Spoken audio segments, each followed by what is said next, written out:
The night the letter arrived, the rain was so heavy it sounded like the sky was breaking apart, and a poor veteran named Matthew Cole sat on the steps of a closed veterans' hall with his old service dog Shadow pressed against his leg, thinking this was how the world ended, not with noise, but with being forgotten.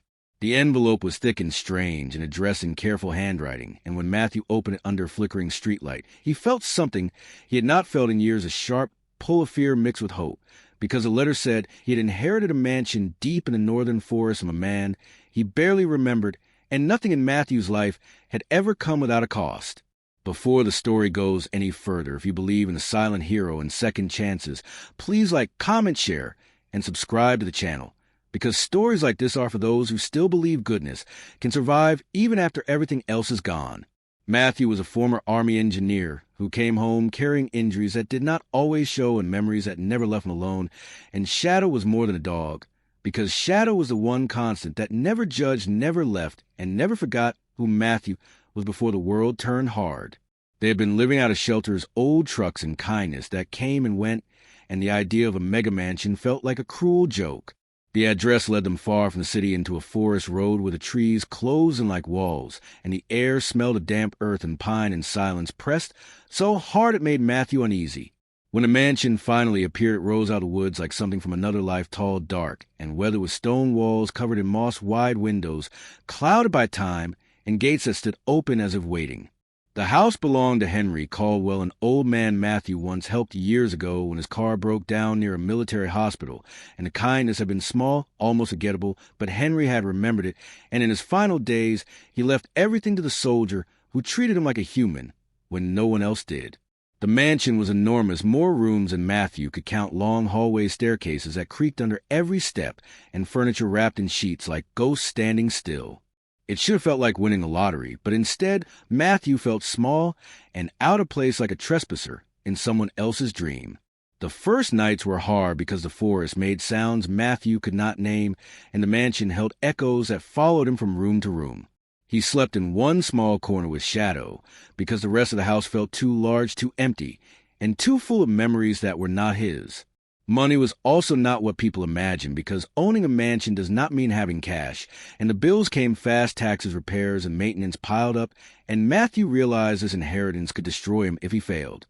Neighbors from a nearby town drove by, slowly whispering, laughing, and pointing, because a poor veteran and his old dog did not belong in a place like that, and soon rumors spread that the house would be sold off or taken by the state. Matthew tried to find something of value to sell legally and honestly, and he cleaned rooms one by one, discovering old books, faded paintings, and locked doors that led nowhere. Shadow began acting strangely, sniffing walls, scratching at floors, whining at the base of the west wing where the house seemed oldest and darkest. Matthew assumed it was animals or drafts, until one evening Shadow refused to leave that hallway and pawed at the wooden floor until his nails bled. Something about that moment felt different, because Shadow had saved lives before, and Matthew trusted him more than his own fear. Matthew tore up the floorboard and found a hidden metal latch beneath it, and below that a staircase leading into darkness. The air that rushed up was cold and smelled of iron and dust and time. With a flashlight and Shadow at his side, Matthew descended into a secret underground chamber built like a vault with stone wall shelves and old crates stacked carefully like someone planned for the future. Inside were documents, deeds, stock certificates, gold coins, military commendations, rare artifacts, and journals written by Henry Caldwell detailing a life spent quietly investing, preserving, and protecting wealth meant not for himself, but for someone worthy. The discovery shook Matthew, because this was not stolen money or blood money. It was legacy wealth built slowly with patience, integrity, and intention.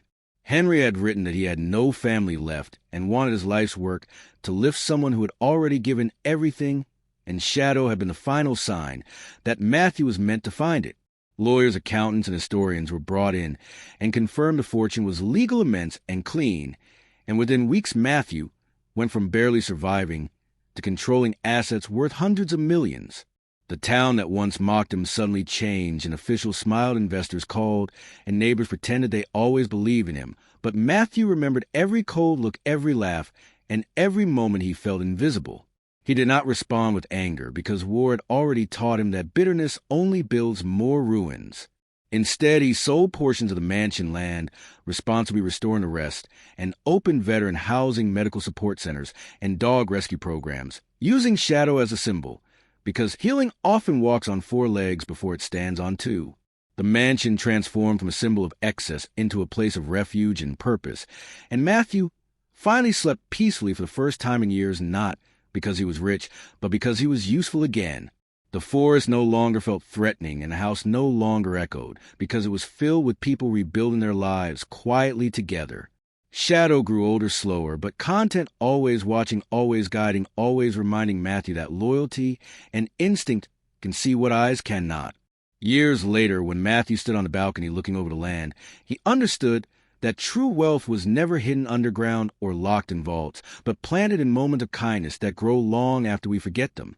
Henry Caldwell had known that, and Shadow had proven it, and the mansion was never the gift the chance to matter again was.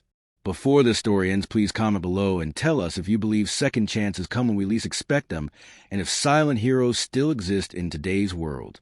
Matthew eventually placed a small plaque at the entrance of the mansion with no names, only a message that red kindness is never wasted, and those who give without expecting are never truly poor, and as visitors passed through they felt something rare, a sense of quiet hope, because sometimes a broken soldier, a loyal dog, and a strange house in the forest are all it takes to remind the world what real riches look like.